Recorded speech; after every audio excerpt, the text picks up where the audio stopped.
próprio filme, Nicolas Cage diz que Prisoners of the Ghostland é o mais louco que ele já participou. E olha que a lista é longa. Mas Nicolas Cage, que abandonou a veia e a trajetória como astro de Hollywood há bastante tempo, parece cada vez mais abraçar o caminho da loucura, tornando-se o Nicolas Cage em seu estado puro. E isso é bom ou ruim? Na minha opinião, é ótimo. Mas depende até que ponto o ex-genro do Elvis Presley está disposto a chegar para levar os fãs a melhor experiência possível.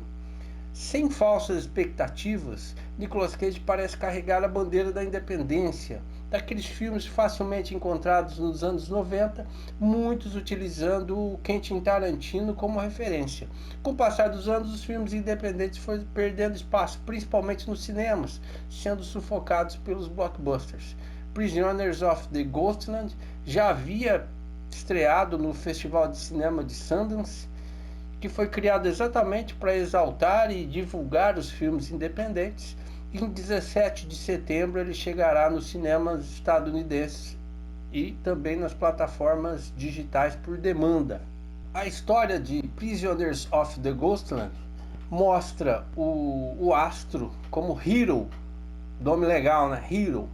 Ele é um ladrão de bancos que acaba solto da prisão para resgatar a neta do rei da cocada preta local, chamado O Governador. Com uma roupa prisão, que basicamente é um macacão de couro, com braços e pernas envolvidos em bombas e os testículos também. Nicolas Cage tem 5 dias para recuperar a neta do governador e se tornar um homem livre, ou então, né, seus membros explodem.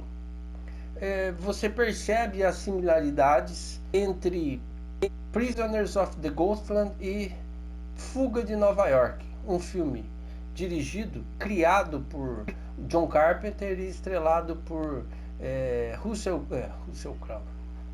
Neutralizaremos as cargas que trouxeram o presidente. E se por acaso eu me atrasar? Adeus, reunião das grandes potências, e adeus, Cobra Pliskin. Estrelado por Kurt Russell, que interpreta o protagonista, o Snake Plissken, também um bandido, e também tem um prazo para invadir o lugar e trazer a filha do presidente com vida antes que ele morra, porque no caso de Fuga de Nova York é inserido nele um veneno. Depois surgiu também Fuga de Los Angeles, e que o enredo é bastante parecido. No entanto, Prisoners of the Ghostland aparentemente tem um pouco mais de molho, loucura, bizarrice, e isso não tem limites. Aparentemente vai ter todo tipo de ação, inclusive com samurais e tiroteios e tudo mais. Lembra bastante filmes que misturam muitas referências, né? Acaba indo em direção também de Quentin Tarantino. Outro filme que também bebeu nessa fonte chama-se Sequestro no Espaço. There's only one man who can get her out. Who? Snow.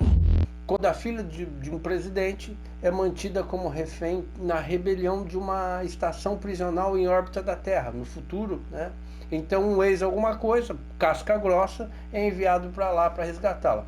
Esse filme ele foi estrelado por Guy Pearce. No caso, os produtores de Sequestro no Espaço foram inclusive processados pelo John Carpenter, porque apesar das similaridades, né, e do plágio descarado, o John Carpenter decidiu processar os produtores de Sequestro no Espaço, porque eles sequer ligaram para ele pedindo qualquer tipo de autorização para fazer um projeto bastante parecido. O nome do Casca Grossa em Sequestro no Espaço é Snow, e o nome do Casca Grossa de Fuga de Nova York é Snake. Por causa dessas similaridades, o John Carpenter não pensou duas vezes em meter um processo neles. Prisoners of the Ghostland muito provavelmente não vai correr esse risco. É um filme bastante bizarro, bastante maluco, e mostra uma faceta que a gente deve exaltar do Nicolas Cage, porque ele mantém acesa essa chama da loucura de filmes independentes e até mesmo de filmes inovadores. Granddaughter has been lost to us. I would have her return to me post-haste. And you, sir, I am told, are the man to do the job. Really?